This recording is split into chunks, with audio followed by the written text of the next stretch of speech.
Hi friends, ಇವತ್ತು ಒಂದು ಬಸಳೆ ಸೊಪ್ಪಿನ ಹೆಲ್ದಿ ಪಲ್ಯ ಮಾಡೋದು ಹೇಗೆ ಅಂತ ನೋಡ್ಕೊಂಡು ಬರೋಣ ಬನ್ನಿ. ತುಂಬ ಟೇಸ್ಟಿ, ತುಂಬ ಹೆಲ್ದಿ ಪಲ್ಯ ಇದು.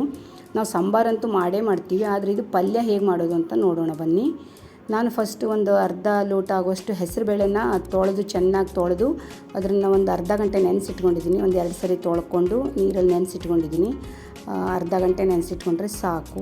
ಆಮೇಲೆ ಬಸಳೆ ಸೊಪ್ಪನ್ನು ನೋಡಿ ಚೆನ್ನಾಗಿ ಇದನ್ನು ಕ್ಲೀನ್ ಮಾಡಿ ತೊಳ್ಕೊಂಡು ಸೋಸಿಟ್ಕೊಂಡು ಒಂದು 15-20 ಎಲೆನ ಇಟ್ಕೊಂಡಿದ್ದೀನಿ. ಸ್ವಲ್ಪ ದೊಡ್ಡ ಎಲೆ, ನಿಮ್ಗೆ ಎಷ್ಟು ಬೇಕೋ ಅಷ್ಟು ಎಲೆನ ತೊಗೊಳ್ಬೋದು. ಚೆನ್ನಾಗಿ ಇದನ್ನು ತೊಳೆದು ಕ್ಲೀನ್ ಮಾಡಿ ಇಟ್ಕೊಂಡಿದ್ದೀನಿ.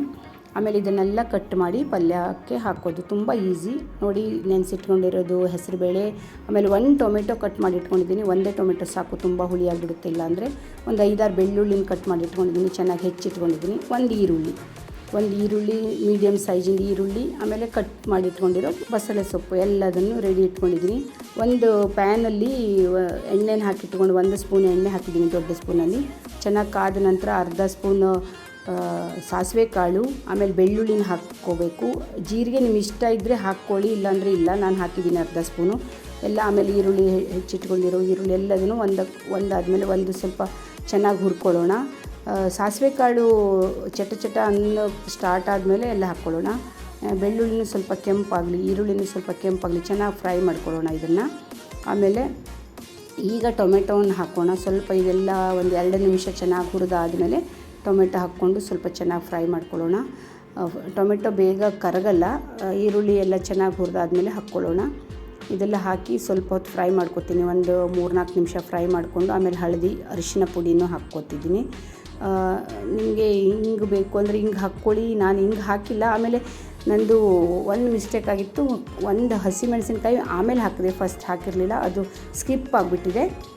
ನೋಡಿ, ಈಗ ಎಲ್ಲ ಸ್ವಲ್ಪ ಬೇಯಿಸಿ ಆದಮೇಲೆ ಒಂಚೂರು ಟೊಮೆಟೊ ಎಲ್ಲ ಬೆಂದ ಮೇಲೆ ಹೆಸರುಬೇಳೆ ನೆನೆಸಿಟ್ಕೊಂಡಿದ್ನಲ್ಲ ಅದನ್ನು ಹಾಕಬೇಕು. ಚೆನ್ನಾಗಿ ಅದನ್ನು ಒಂದು 5-6 ನಿಮಿಷ ಹೀಗೆ ಬೇಯಿಸೋಣ, ಏನಾದರೂ ಒಂದು ಪ್ಲೇಟ್ ಮುಚ್ಚಿಟ್ಕೊಂಡು. ಈಗ ಆಮೇಲೆ ಉಪ್ಪು ಹಾಕಬೇಕು ಸ್ವಲ್ಪ. ನೋಡಿ, ಹಸಿಮೆಣಸಿನ್ಕಾಯಿ ಈಗ ಹಾಕಿದ್ದೆ ನಾನು, ಒಗ್ಗರಣೆಗೇನು ಹಾಕಿರಲಿಲ್ಲ, ಆಮೇಲೆ ಹಾಕಿದ್ದೀನಿ. ಸ್ವಲ್ಪ ಉಪ್ಪು, ಜಾಸ್ತಿ ಉಪ್ಪು ಹಾಕಬಾರ್ದು. ಆಮೇಲೆ ಮತ್ತೆ ಎಲೆ ಹಾಕಿದ ಮೇಲೆ ಉಪ್ಪು ಹಾಕಬೇಕಾಗುತ್ತಲ್ಲೋ, ಅದಕ್ಕೆ ಸ್ವಲ್ಪ ಹೆಸರುಬೇಳೆಗೆ ಉಪ್ಪು ಹಾಕ್ಕೊಂಡು ಸ್ವಲ್ಪ ಬೇಯಿಸ್ಕೊಳ್ಳೋಣ. ಒಂದು 7-8 ನಿಮಿಷ ಇದನ್ನು ಬೇಯಿಸ್ಕೊಂಡು ಚೆನ್ನಾಗಿ, ಜಾಸ್ತಿ ನೀರೇನು ಹಾಕಿಲ್ಲ ಈಗ ನಾನು.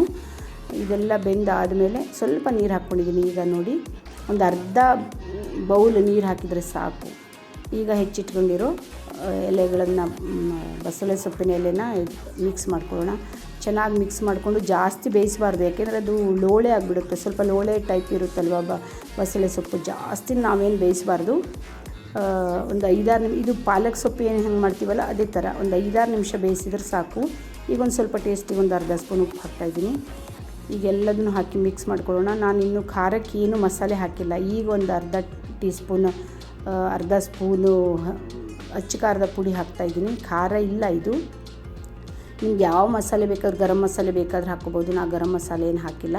ರಸಮ್ ಪೌಡರ್ 1-1.5 ಸ್ಪೂನ್ ಹಾಕ್ತಾಯಿದ್ದೀನಿ. ಖಾರ ನಿಮ್ಮ ಇಷ್ಟಕ್ಕೆ ಬೇಕಾದಷ್ಟು ಹಾಕ್ಕೋಬೋದು. ಸ್ವಲ್ಪ ನಾನು ಸ್ಪೈಸಿನೇ ಮಾಡಿದ್ದೀನಿ. ಚೆನ್ನಾಗಿ ಸ್ವಲ್ಪ ಖಾರ ಇದ್ದರೆ ಸೊಪ್ಪಿನ ಪಲ್ಯ ಚೆನ್ನಾಗಿರುತ್ತೆ. ಸ್ವಲ್ಪ ಟೇಸ್ಟಿಗೆ ಒಂದು ಅರ್ಧ ಸ್ಪೂನು ಅಲ್ಲ, ಅದಕ್ಕಿಂತನೂ ಕಡಿಮೆ ಸಕ್ಕರೆ ಹಾಕ್ತಾಯಿದ್ದೀನಿ. ಬೆಲ್ಲ ಬೇಕಾದರೂ ಹಾಕ್ಬೋದು. ತುಂಬ ಚೆನ್ನಾಗಿರುತ್ತೆ ಪಲ್ಯ, ತುಂಬ ಟೇಸ್ಟಿಯಾಗಿತ್ತು ಫ್ರೆಂಡ್ಸ್. ಇದು ಚಪಾತಿ ಜೊತೆ ಅಂತೂ ಸೂಪರಾಗಿರುತ್ತೆ. ನೀವು ಮಾಡಿ ನೋಡಿ. ಫಸ್ಟ್ ಟೈಮ್ ನನ್ನ ಚಾನಲಿಗೆ ಬಂದಿದ್ದೀರಾ ಅಂದರೆ ಪ್ಲೀಸ್ ಸಬ್ಸ್ಕ್ರೈಬ್ ಮಾಡ್ಕೊಂಡು ನೋಡಿ, ಲೈಕ್ ಮಾಡಿ. Thank you.